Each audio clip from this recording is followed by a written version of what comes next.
Hello everyone, welcome back to my channel. अगर अभी तक आपने मेरे चैनल को सब्सक्राइब नहीं किया है तो जल्दी से मेरे चैनल को सब्सक्राइब कर दे। एपिसोड 11 की शुरुआत में तांगची और सूचंग जाते हुए फांगची की तारीफ कर रहे होते हैं। तांगची ये कह रहा होता है कि गोंगशन यू फांगचन को डिजर्व नहीं करता। सूचंग कहती है कि डाइवोर्स के बाद फांगचन फ्री हो जाएगी, फिर तुम्हें फिक्र करने की कोई जरूरत नहीं है, फिर तुम और फांगचन एक साथ कुछ भी कर सकते हो। ये सुनकर तांगची को बहुत गुस्सा आता है और कहता है कि मैं फांगचन की बहुत रिस्पेक्ट करता हूँ और उस तरह से मैं उसके बारे में नहीं सोचता जिस तरह से तुम सोच रही हो। सूचंग कहती है कि मैं जानती हूँ, मैं तो सिर्फ पैटर्न के बारे में बात कर रही थी। सूचंग पूछती है कि क्या तुम अभी भी सुमियाओ को पसंद करते हो। तांगची इस बात का कोई जवाब नहीं देता और घर पर आने के बाद तांगची ड्रिंक करते हुए तांगची खुद से यही सवाल कर रहा होता है कि क्या मैं अभी भी सुमियाओ को पसंद करता हूँ।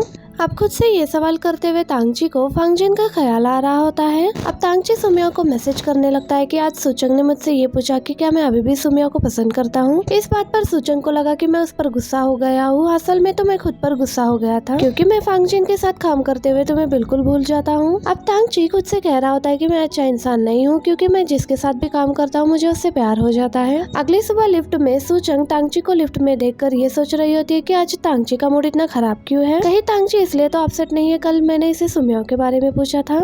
अब थोड़ी देर बाद सूचंग तांगची के लिए ब्रेकफास्ट लेकर आ जाती है, लेकिन तांगची अब ब्रेकफास्ट एक्सेप्ट नहीं करता। अब सूचंग जा ही रही होती है तो गुवे आकर तांगची को बताता है कि गोंगशन यू वेंदाई के साथ कॉन्ट्रैक्ट साइन ही करने वाला है। तांगची फांगजन को कॉल कर रहा होता है तो सूचंग इसकी कॉल काट कर कह रही होती है, मैं जानती हूँ कि तुम वेंदाई के साथ कॉन्ट्रैक्ट के बारे में बात करना चाहते हो, लेकिन तुम फिक्र मत करो, मेरे और सूचंगली के पास एक प्लान है। अब सूचंग फोन पर बात करते हुए तांगची से कह रही होती है कि क्या तुम वेंदाई पहुँच गए हो। गोंगशन यू सुन लेता है कि तांगची मिस चैन से मिल रहा है। अब आगे गोंगशन यू की टक्कर सूचंग से हो जाती है। जिनके हाथ से जो डॉक्यूमेंट्स गिर जाते हैं गोंगशन यू पढ़ लेता है कि वो डॉक्यूमेंट्स फाइबर टेक्नोलॉजी के बारे में है। इसके बाद लिफ्ट में सूचंग सूचंगली के पास आ जाती है। अब गोंगशन यू तांगची के पास आकर बैठ जाता है और कहता है कि तुम्हारी तरह मैं भी मिस चैन से मिलने के लिए आया हूँ। अब आगे सूचंग फांगचन में ट्रांसफॉर्म हो जाती है। मीटिंग में सब लोग गोंगशन यू का इंतजार कर रहे होते हैं, लेकिन गोंगशन यू की जगह यहाँ पर फांगचन आ जाती है। फांगचन से मिलकर मिस चैन बहुत खुश हो जाती है। फांगचन ये कहने के लिए यहाँ पर आई होती है कि पेटेंट मैं आपकी कंपनी को नहीं बेच सकती। अब सूचंग फांगचन बनकर तांगची को ये मैसेज करती है कि मैंने मिस चैन को मना कर दिया है।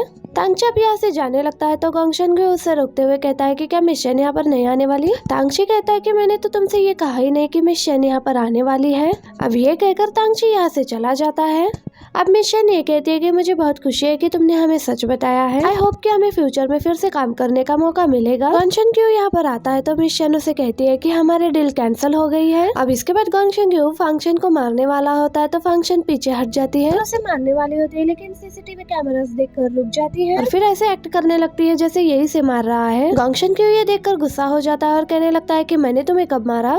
फांगचन मदद के लिए यहाँ पर चिल्ला रही होती है, इतने में ही यहाँ पर तांगची आ जाता है। फांगचन को बचाने के लिए गोंगशन यू को पीछे की तरफ धक्का देता है। अब फांगचन तांगची से कह रही होती है कि मुझे तुम्हारी प्रोटेक्शन की जरूरत नहीं है।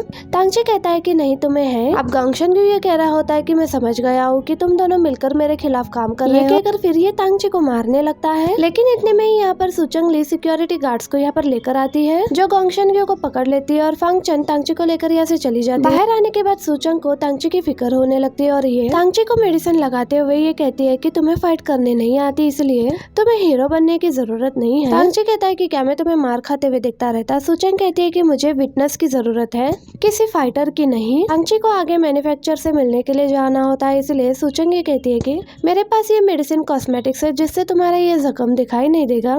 सूचंग इसे बताती है कि मैंने ये टेक्निक एक मेकअप कंपटीशन में सीखा था। तो तांगची पूछने लगता है कि क्या तुम्हें मेकअप शोज अच्छे लगते हैं। सूचंग अब कहने लगती है कि हाँ मुझे अच्छे लगते हैं। सूचंग अब तांगची के जख्म पर मेकअप करने लगती है। सूचंग अब तांगची को मिरर में दिखा रही होती है कि देखो अब तो पता भी नहीं चल रहा है। तांगची मिरर में देखने के बजाय सूचंग को ही देखे जा रहा होता है। आगे गुई और तांगची मिस्टर जंग से मिलने के लिए आए होते हैं तो यहाँ पर मिस्टर जंग की बेटी इनसे मिलने के लिए आई होती है और कहती है कि डैड मैं इस वीकेंड आपके साथ स्केचिंग करने के लिए जाना चाहती हूँ। ये सुनकर मिस्टर जंग खुश होते हैं और कहते हैं कि हाँ मैं तुम्हें ले जाऊंगा। असिस्टेंट मिस्टर जंग को बताते हैं कि फैनी ये ड्राइंग देखकर बहुत इमोशनल हो गई थी और इसी वजह से वो आपसे मिलने के लिए आई है। लिनिया ने हर बुक पर ये ड्राइंग बनाई होती है और इसके लिए मिस्टर जंग गुए को थैंक्स करने लगते हैं। पेटेंट ना होने की वजह से मिस्टर जंग को मैन्युफैक्चरिंग में थोड़ा नुकसान होने वाला होता है, लेकिन ये देखकर मिस्टर जंग इनके साथ काम करने के लिए तैयार हो जाते हैं।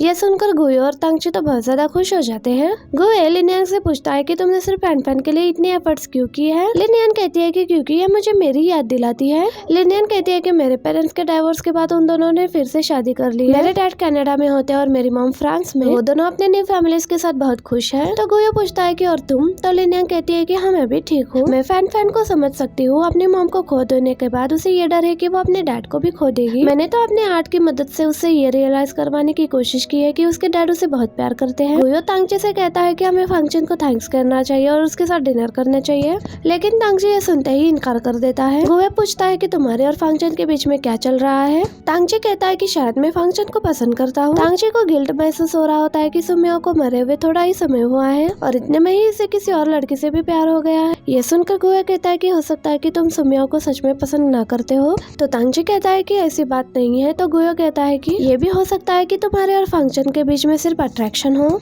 ये सुनकर तांगची गाड़ी से उतरता है और कहता है कि मैं फंक्शन से मिलने के लिए जा रहा हूँ। अब तांगची सूचंग को मैसेज करता है कि मैं तुमसे मिलने के लिए तुम्हारे लैब आ रहा हूँ। सूचंग जल्दी से साइकिल पर आती है और भागते हुए जाती है लैब में। तो तांगची से देखता है। तांगची ये देखकर हैरान होता है कि सूचंग यहाँ पर क्या कर रही है। सूचंग अब जल्दी से कपड़े चेंज करके खुद को फंक्शन में ट्रांसफॉर्म कर लेती है। ची फंक्शन से कहने लगता है कि अभी मैंने नीचे सूचंग को देखा था। तो ये कहने लगते हैं कि शायद तुम्हें कोई गलतफहमी हो गई होगी। सूचंग ने तो मुझसे नहीं कहा था कि आज वो मुझसे मिलने के लिए आएगी। फंक्शन तांगची के यहाँ पर अचानक आने की वजह पूछती है तो तांगची कहता है कि मुझे कुछ टेक्निकल इश्यूज में तुम्हारी एडवाइस की जरूरत है। ये सुनकर सूचंग परेशान हो जाती है कि अब ये इसे क्या एडवाइस देगी।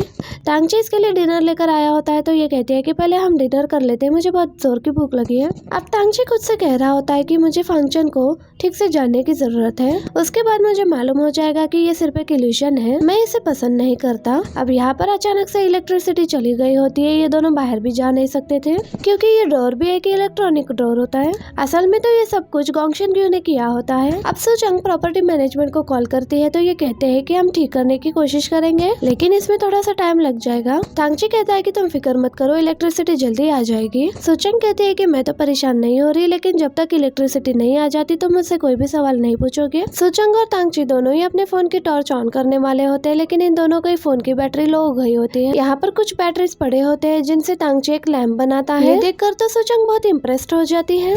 अब तांगची और सूचंग साथ में डिनर करते हुए बहुत एंजॉय कर रहे होते हैं। गोंगशन ग्यू अपने असिस्टेंट के साथ इनकी वीडियो बनाने के लिए यहाँ पर आ जाता है, लेकिन इतने में लाइट आ जाती है। गोंगशन ग्यू अपने असिस्टेंट के साथ अंदर आ जाता है, जिसे देखकर तांगची काफी शॉक्ड हो जाता है और इसी मोमेंट पर हमारा ये पार्ट भी एंड हो जाता है। वीडियो अच्छी लगे तो वीडियो को लाइक और चैनल को सब्सक्राइब करिएगा ताकि इसका पार्ट मैं आपके लिए जल्द से जल्द लेकर आ सकूं। And thank you for watching. Bye bye, see you in the next episode.